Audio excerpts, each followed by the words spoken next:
Olá, tudo bem? O tema de hoje é muito importante, é emocionante.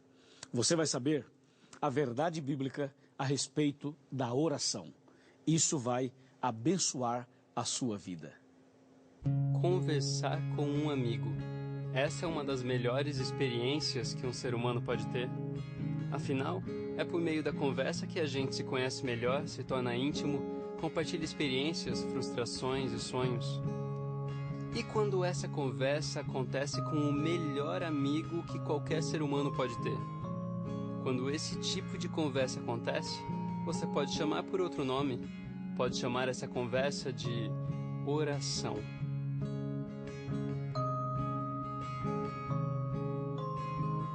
E aí, preparado? A Bíblia já está aqui? A sua Bíblia já está aí? Tem uma caneta? Tem um papel? Ótimo, excelente. Veja o primeiro texto de hoje, Lucas 11, verso 1. Diz assim: De uma feita, estava Jesus orando em certo lugar. Quando terminou, um dos seus discípulos lhe pediu: Senhor, ensina-nos a orar, como também João ensinou aos seus discípulos.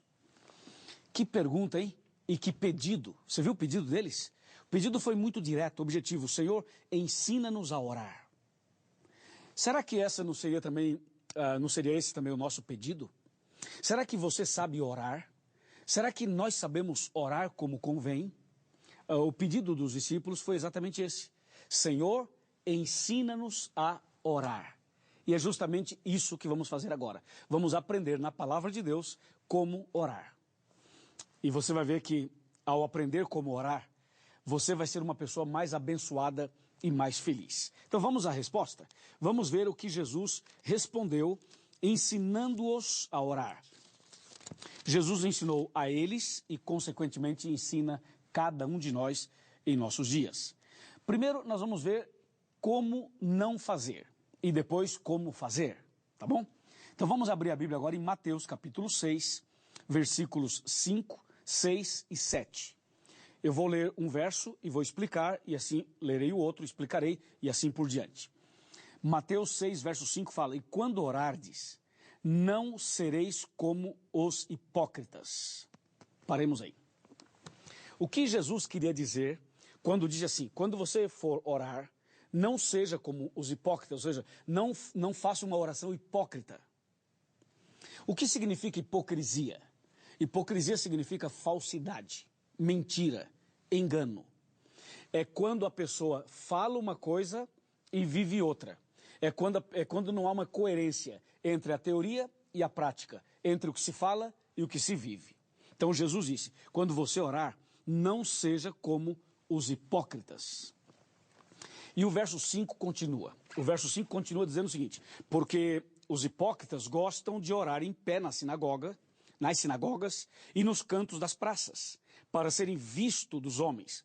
Em verdade vos digo que eles já receberam a recompensa. Então Jesus está dizendo o seguinte: quando você for orar, seja verdadeiro. Abra o seu coração. Você não pode, por exemplo, estar sentindo uma coisa, vivendo uma coisa e falando outra, buscando palavras bonitas, rebuscadas, eruditas, filosóficas, para tentar impressionar a Deus, agradar a Deus. Deus não quer isso, Deus quer que você seja sincero, entendeu? Você chega para Deus e fala assim: Senhor, eu quero hoje conversar contigo sobre esse assunto, esse outro assunto e esse outro. Seja sincero, abra o seu coração, não seja hipócrita ao orar, ok?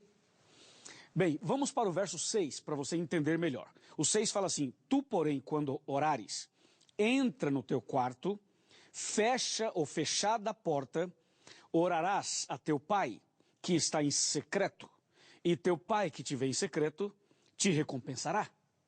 Você vê que aqui Jesus começa a ensinar agora a orar. Ele fala assim: ok, para você fazer a oração correta e abrir o seu coração melhor, entra no teu quarto, no teu aposento, fecha a porta e ore a Deus. Usando a linguagem de hoje, eu diria o seguinte: entra no teu quarto, fecha a porta, desliga a televisão, desliga o celular, desliga o laptop, desliga o computador, desliga tudo. E aí fala com Deus. Deus estará ali para ouvir as suas orações. Amém? O texto bíblico vai dando dicas. Quando fala entra no teu quarto, fecha a porta e ore a Deus, significa você precisa ter um tempo a sós com Deus, um tempo de qualidade, um tempo em que você abre o coração para Deus e fala tudo que você sempre quis falar para Deus. No versículo 7 diz assim, e orando, não useis de vãs repetições. Esse texto aqui é poderoso, hein? Presta atenção. Não useis de vãs repetições, como gentios, porque presumem que pelo seu muito falar serão ouvidos. Bom, esse texto aqui coloca por terra uma série de mitos e uma série de práticas que não são bíblicas, que as pessoas usam na hora de uma oração. Ele fala, quando você for orar, não use de vãs repetições. O que seria aqui, ou o que seriam as vãs repetições? Eu vou apresentar dois detalhes como resposta. Primeiro, vã repetição é quando você decora uma oração e você faz aquela oração o tempo todo, todo dia, toda semana, todo mês, todo ano, a vida inteira.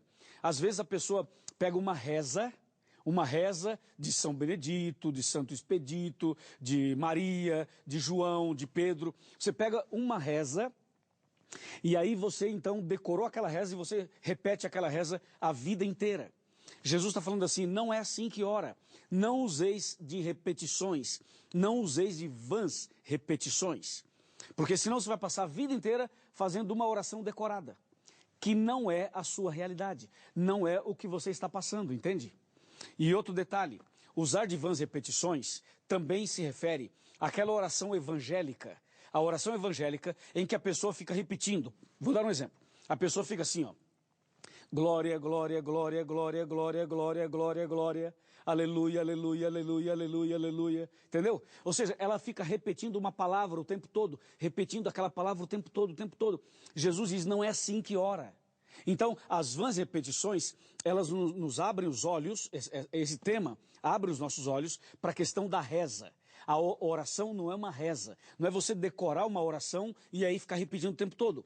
Ou pegar uma palavra e ficar o tempo todo. Eu te amo, Jesus, eu te amo, Jesus, eu te amo, Jesus, eu te amo, Jesus, eu te amo, Jesus. Não é assim. Oração é conversar com Deus, amigo. E quando você vai conversar com alguém, você chega perto de uma pessoa e fala assim, lindo, lindo, lindo, lindo, lindo, lindo, lindo, lindo, lindo. Não vai ficar assim, né? Você vai chegar perto da pessoa e vai falar assim, amém, amém, amém, amém, amém, amém. Não faz no menor sentido. Então, a Bíblia Sagrada diz assim, quando você for orar, não use de vãs repetições. Tá bem? Aqui nós vimos o que não fazer. Agora nós vamos ver o que fazer. Ou seja, como devemos orar. Como devemos orar.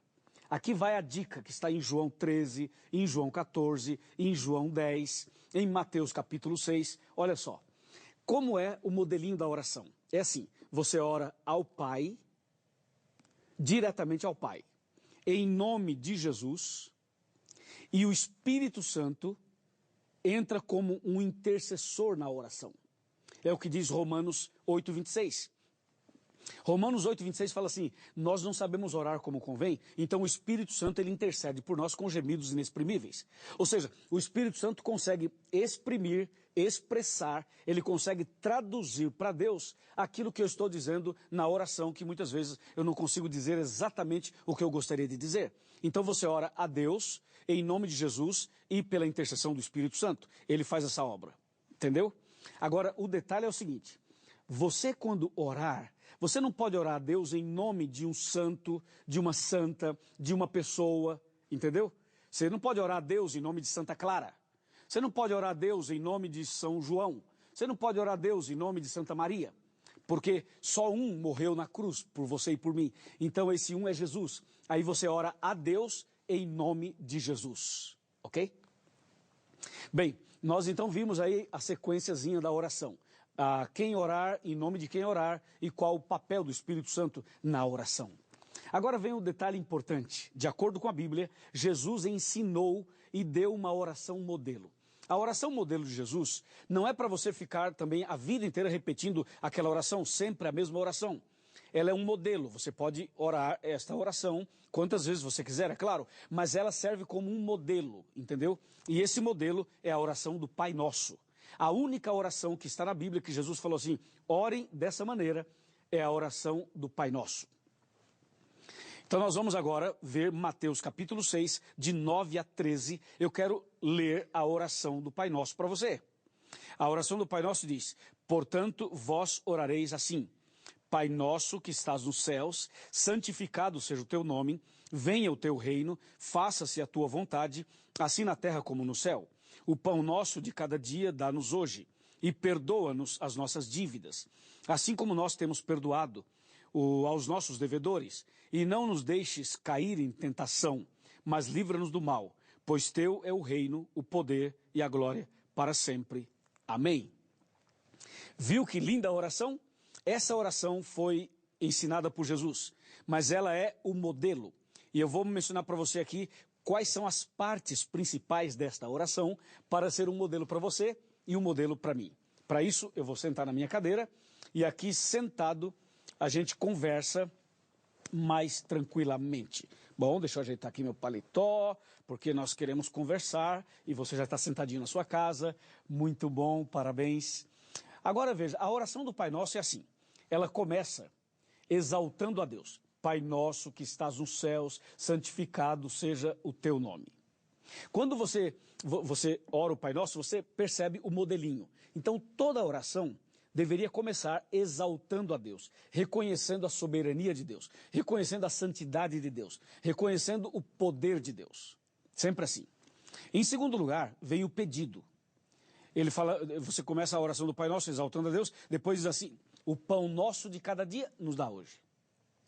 Isso quer dizer o pedido. Então você pode fazer seus pedidos, suas petições. E a Bíblia fala: pedi, pedi e dar-se-vos-á.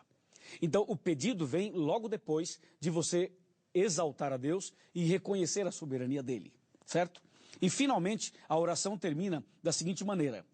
Quando o texto fala assim: perdoa as minhas dívidas, perdoa os meus pecados. É a hora em que você pede perdão. É a hora que você confessa os seus pecados. Então, repetindo, exalta a Deus, reconhece sua soberania, número 1. Número 2, você faz os pedidos das suas necessidades diárias. Número 3, você pede perdão para Deus, confessando os seus pecados, chamando o pecado pelo nome. E, finalmente, o item número 4, a quarta parte, é quando você termina agradecendo a Deus. Como termina aqui dizendo, porque teu é o reino, o poder e a glória para sempre. É quando você termina dizendo: Senhor, muito obrigado, louvado seja o teu nome, e aí você encerra agradecendo a Deus por ter ouvido você e por ter atendido a sua oração. Viu só como se ora? É assim que diz a Bíblia. Agora, é claro, é preciso ter fé e é preciso orar. Eu quero convidar você para orar e quero convidar você para ser um homem ou uma mulher de oração. Seja uma pessoa de oração. Ande com Deus todos os dias em oração. Ore para comer, ore para sair de casa, ore quando chega de volta em casa, ore quando vai trabalhar, ore pelo marido, ore pela esposa, ore pelos filhos, ore por mim, ok? Ore pela pregação do evangelho, ore pelas pessoas, ore o tempo todo, mas não faça aquela oração formal. Converse com Deus, abra o seu coração. É isso que Deus quer, que você converse mais com Ele, que você dedique mais tempo conversando com Ele. Pode ser em palavras, mas pode ser também em pensamento. Deus conhece o seu coração e sabe o que você precisa. Então, a partir de hoje, eu convoco você para ser uma pessoa de oração. Amém? Aceita esse convite? Aceita esse desafio? Muito bom. Então agora eu vou orar por você. Vamos curvar a cabeça, fechar os olhos e orar. Querido Deus, Criador dos céus e da terra, louvado seja o teu nome, santificado seja o teu nome. Muito obrigado por esse estudo maravilhoso da tua palavra. Senhor, eu quero fazer um pedido especial, que o Senhor abençoe essa pessoa que ora comigo e a família também. E quero pedir que o Senhor perdoe todos os nossos pecados e nos conceda forças para uma vida vitoriosa. Muito obrigado por nos ouvir e nos atender. Eu entrego nas tuas mãos a minha vida. Eu aproveito e oro também por nossa equipe aqui de gravação. Oro aqui por todos os rapazes e também a nossa equipe como um todo que está dedicando tempo para esse momento e por cada família que está orando comigo. E essa oração eu faço não em meu nome, mas no nome daquele que morreu na cruz, que é meu querido amigo e Salvador, Cristo Jesus. Amém.